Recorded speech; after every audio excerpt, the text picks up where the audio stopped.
be here. We're actually partnering with many of you in the room, but I actually came today so I could watch Daryl play the drums. So I'm hoping to get that in before I have to go. So I'm going to talk today a little bit about engaging in making breakthroughs. And I think this is the theme of your conference. And the first thing that I wanted to talk about is a personal breakthrough, because I think actually this is really important for all of us. So I just wanted to share a little bit about my own personal breakthrough in terms of how I ended up going from American Express, and then I actually did start a company in Hong Kong as well, and how did I end up at Save the Children. And I think it's important for all of us to kind of think about our personal breakthroughs. And for me, it actually came on a trip with my family. At the time, I had 2 of my 3 kids. And we were traveling from the airport to Manila, and I had my 6-month-old in my arms, and my 2.5-year-old was sitting next to me. We were in a car with the driver and going to some fancy hotel. This was when I was still working for American Express. And we stopped at a stoplight, and a woman came up to the door, to the window, to beg, and she had a baby in her arms that looked probably about the same age as my son. And for me, it was a moment that I really realized that the opportunities that children have in the world are so drastically different. My son would have every opportunity, born to 2 very well-educated, by global standards, wealthy people, and this little boy and his mother had no opportunities like that. And it was because he was born to a very poor person, a very poor woman in a very poor country, the Philippines.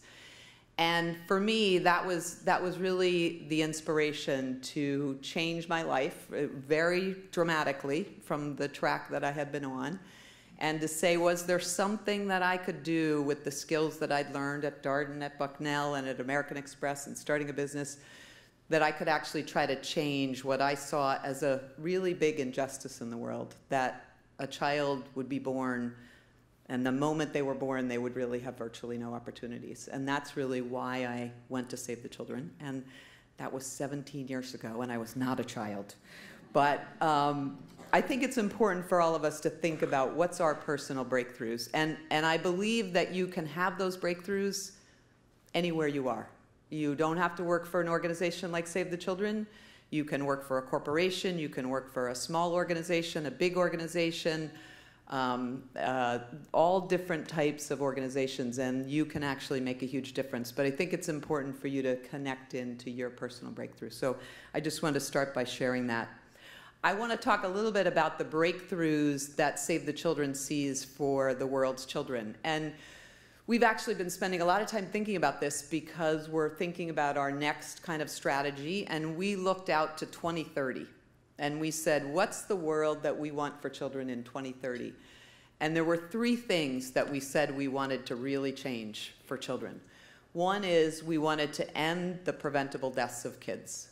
So every single year, 6.3 million children die around the world of things that we can prevent, things that no child would die of here in the United States or in the UK or in Germany: pneumonia, diarrhea, complications at birth, things that we know what the answers are. 17,000 kids a day, right? So the day that we sit here, 17,000 children will die of these things around the world.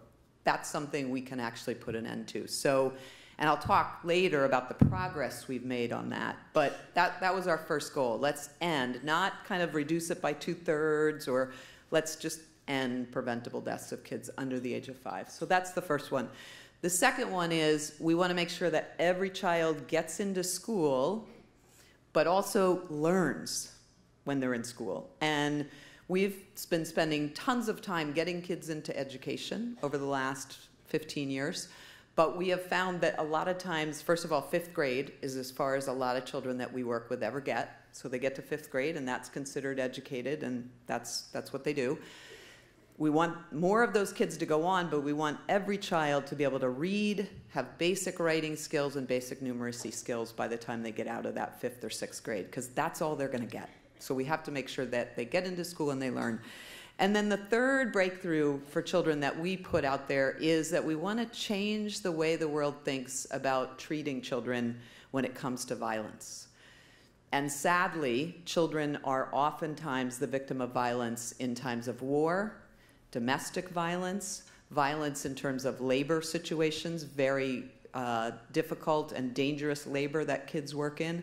So how do we actually change the world, the way the world thinks about that, and make it not okay that children are subjected to violence? So those three things around health, education, and protection of children are the breakthroughs that we see and that we think are so important.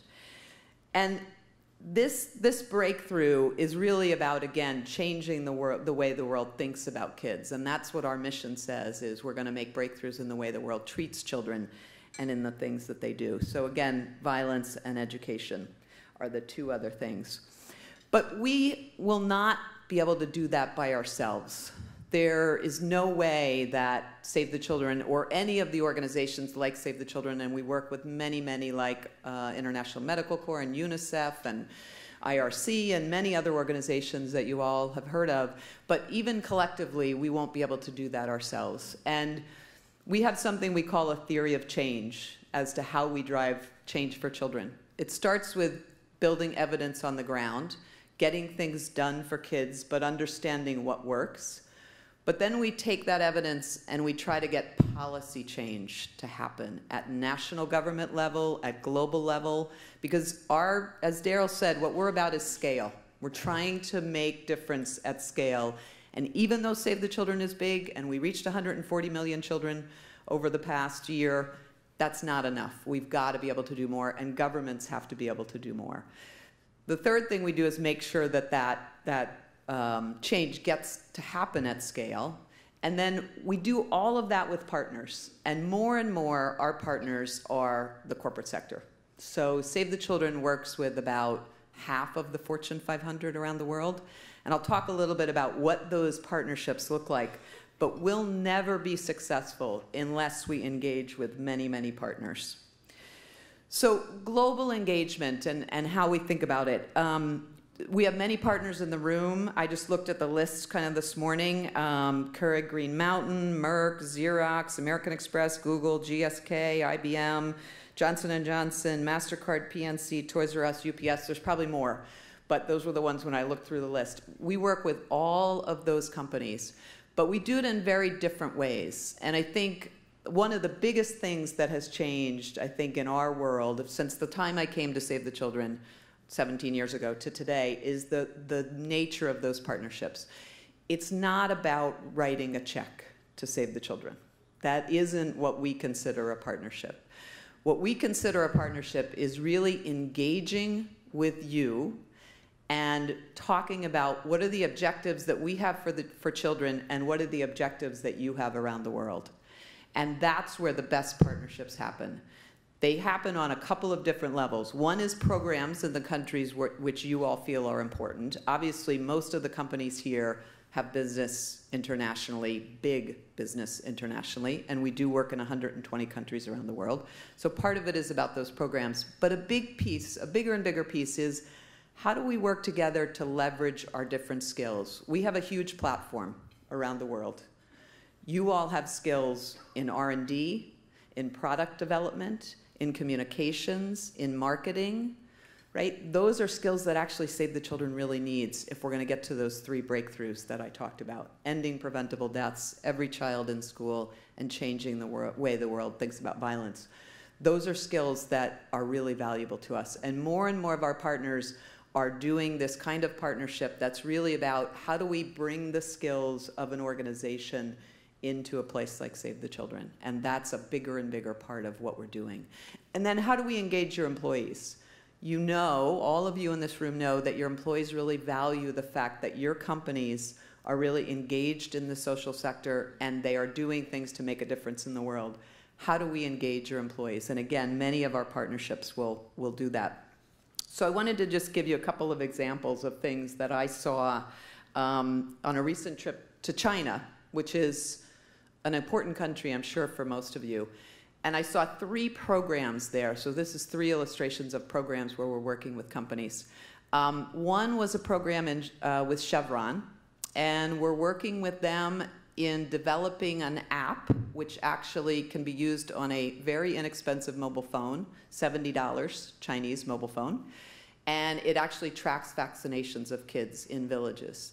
And it enables the village doctors who are really not doctors, but we call them doctors, but they're health workers, and it enables them to actually send a text message to the parent or grandparent that's taking care of that child to bring them for the vaccinations, and it tracks all the vaccinations across several provinces in China.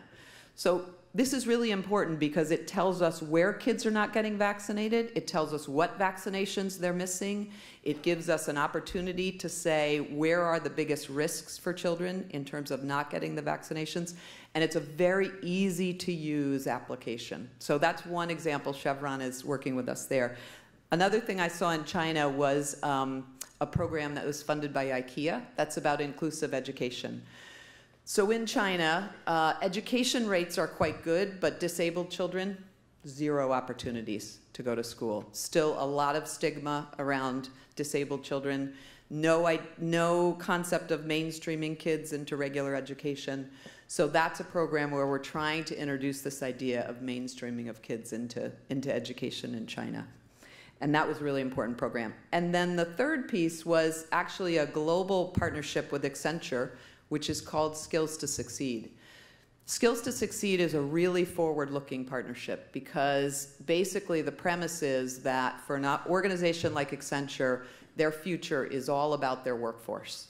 And they want more and more children to be able to go into the workforce and to be working. And so this program is actually focused on how do we get young people in some really poor areas around the world to have the right skills to get into the workforce and to start to make a living.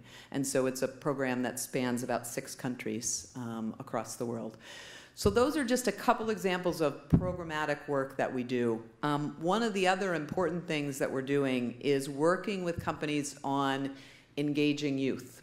And the most impactful people that I can get to talk about children are other children. And so engaging other young people in the work that we do at Save the Children is really important. We do an advocacy day every year in Washington, and that's basically to bring these issues for kids, the ones I talked about, education, health, and violence, to our policymakers. And children themselves are some of our best advocates. We work with people like Nickelodeon, Accenture, Scholastic, and Google on our Advocacy Day in Washington. And they get involved and engaged in these advocacy issues. And that's a growing part of the work that we're doing with companies, is how do we use advocacy to drive these things forward, both in the United States, where we work on education, and internationally on other issues. So engaging youth is a really important thing for what we do. And I think it's all about the next generation, and I know you're talking a lot about the next generation into the corporate world.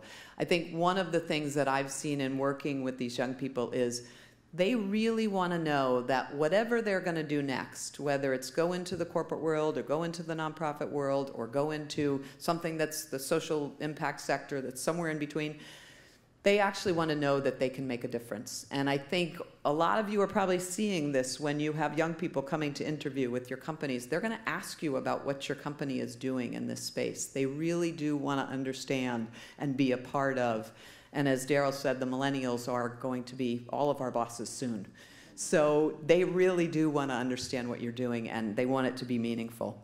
So let me just end again on inspiring breakthroughs. And I think one of the things that's so important, I think, about these breakthroughs I talked about is that we actually have a huge amount of progress. So when I started with Save the Children in 1998, versus today. So today, there are 64 million more children in school than when I started with Save the Children.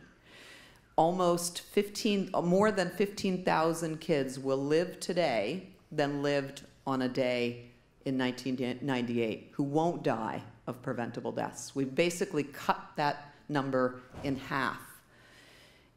25,000 more children, 15,000 more children will survive today, as I said, and 2/3 fewer children will go to bed hungry than did when I came in 1998. So the other important thing that I want to leave you with is these are big problems, these are big visions, these are big strategies and big initiatives that we want to drive, but they are not undoable. But the only way that we're actually going to achieve those things for children is by working with many of you in the room and working as partners, and you working with partners with each other. So I just want to leave you with that thought, and I want to thank you so much for being part of this, and thank you for having me.